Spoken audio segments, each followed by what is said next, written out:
a tough one to take at the weekend, no doubt about that. But it's a free week now. I know you have an under-23 game, but are you welcoming that free week to be with your players and get them motivated and ready to go again? Yeah, I think the 3 weeks come at a great time for us, off the back of obviously 2 Tuesday, Saturday weeks. And both of the games that we played last week against Sutton and Northampton were gruelling tests. They were hard physically, really hard, 2 of the most physically demanding teams in the league. So yeah, this 3 weeks certainly come at the right time. We got a small squad, we got a lot of weary bodies, and they need to recuperate and rest and get ready for the challenge of Bradford at the weekend. 5 games in, 10 points. We all know it should have been 12, but it didn't happen. You've got to put that behind you. What's pleased you most in that opening month of the season? There's so many things, to be honest. There's a list as long as you're on. I think the key one is Saturday, that connection's back again, isn't it, between supporters and team. I think that connection's back right the way through. They were absolutely magnificent. I turned round at a few points to speak to people on the bench, and we've got off the stand, stood up, clapping, singing, cheering. You don't get that very often, do you, with our main stand? With all due respect, they're normally obviously quite reserved. Great in terms of the support they give us, but the more reserved it's normally the rest of the road end that's up on the feet. So that connection's back. They can see what we're doing. They've been fantastic in terms of buying into what we've managed to get back into these players over a short period of time during the summer. They know they've got a team that's going to fight, battle, scrap, and leave everything out on the pitch every single game. Obviously we've got to work on other aspects of the game in terms of controlling the game better and keeping the ball better. But this team's where it's at the minute. We know exactly what we are and where we need to get to, so that's been pleasing. Of course, the points return as well has been pleasing, and as you rightly say, it should have been 12, which would have been a magnificent return from 15 on offer, but we're still pleased with 10, and it gives us a base and a platform to work from. So yeah, we're pleased with many things. Injury, illness, suspension, they've hit you hard in the opening month of the season, aren't they? And you don't carry a big squad. No, and it's just got a little worse with Lachlan Brook's diagnosis. Lachlan's going to be out for 6 weeks, I would imagine, so we're at bare bones already. We haven't got a deep squad. We knew that at the start of the season. We knew that we were going to have to rely on obviously keeping our players fit.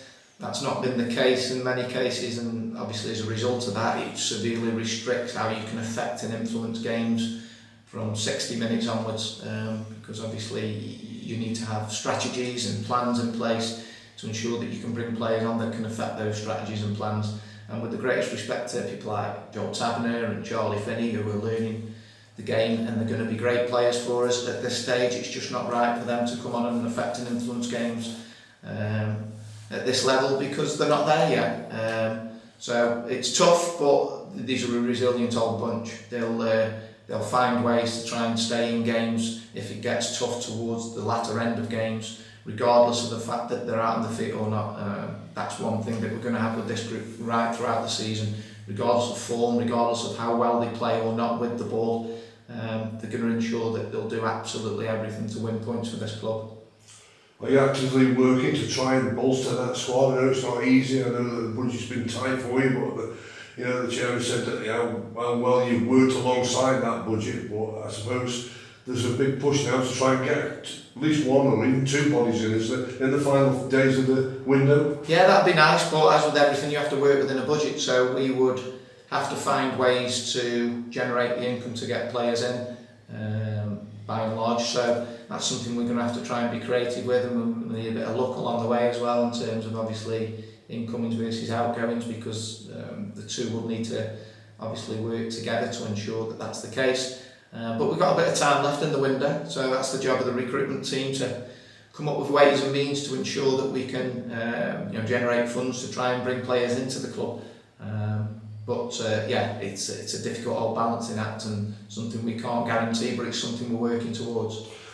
I know it's very early days, and I know that there was a certain feeling that everybody was hoping that you got off to a decent start, because you never know when the grey clouds hanging over relegation. But you seem as though you brought an identity back to the football team. Do you feel that as the manager, and your coaches feel that as well? Yeah, absolutely. Yeah, we have a review as staff about everything, and when we sat down the other day and looked at everything that we would have wanted to achieve since we took over on April the 11th or whenever it was, right the way through to now. We think we've achieved virtually all of those things. We're certainly not complacent. We know that every week can bring new challenges. It's inevitable that we're going to have spells during the season where results may go against us and form may drop.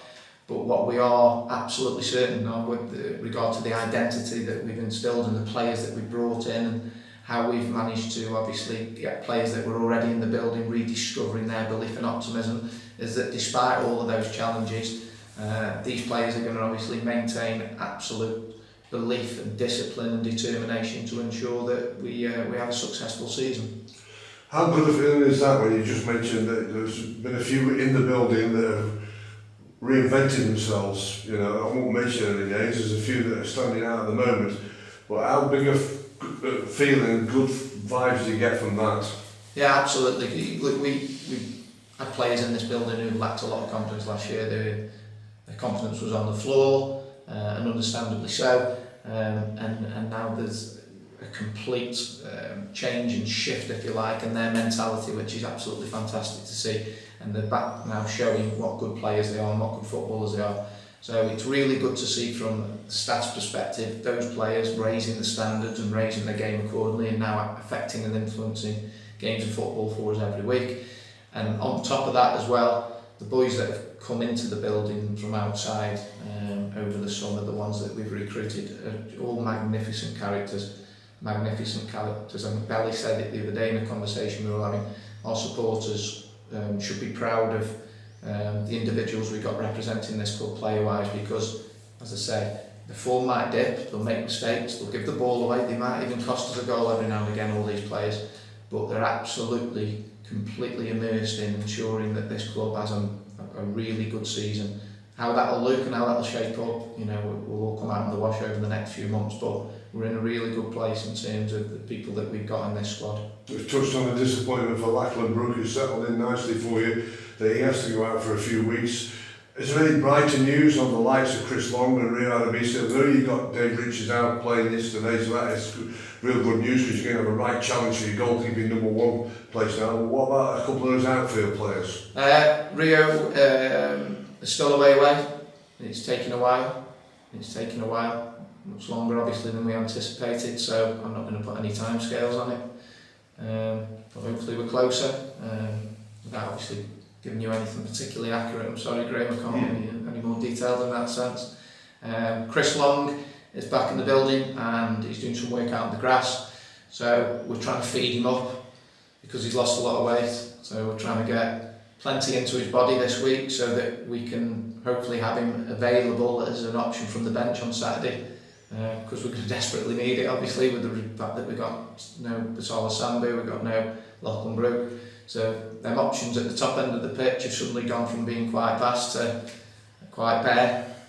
So we're working hard to try and get Longy in a position where he can give us 15 minutes, 20 minutes at the end of the game on Saturday. Connor Evans has come back into the frame. I know he didn't make the bench at the weekend, but you've got him back after a lengthy sort of spell out injured. What's your plans with him? With Connor, he's going to have another under-23 game against QPR. I think that's the next one. And then the plan for Connor will be to go out on loan and get some competitive men's football, because he sort of skipped that last year and didn't have the opportunity to do that because he was on the bench for the first team quite a lot and was having a few cameo roles. That was more a necessity in terms of squad size last year, I think, in terms of the decision for that to have happened. But he does need some men's football this year, and we've got the luxury, hopefully, when these attacking players are back fit, to allow him to go out on loan and get that experience, because that's the next stage of his development, and then hopefully off the back of that he can come back here and we'll see where he's at in terms of pushing to be in the first team squad. Just having an early check on not Blackburn, they might. Bradford at the weekend coming up, they're playing Blackburn in the Carabao Cup as well. Yes. That's a chance for either you or some of your staff to go and have a look at them, and what a good place to go, probably about 15,000 expected there. Yeah, we'll be there tonight, we'll have eyes and ears on that, and yeah, it's a fantastic challenge for the boys. It's what you're in the job for, isn't it? They're by far the biggest club in this league. It'll be the biggest crowd that we're playing. under this season in terms of the league. Hopefully it'll be not the biggest outright, because we'll have drawn a big team in the FA Cup at some point. So yeah, it'll be a good barometer to see where the boys are mentally more than anything else. We know they're going to be good enough to compete in the game, of course we do, everybody's seen that in the first 5 games, but it'll be interesting to see the mentality that the players will take into that game, and we've no doubt that they will go into it positively on the front foot, ready for the battle and ready to, as I say, fight to win this club another 3 points.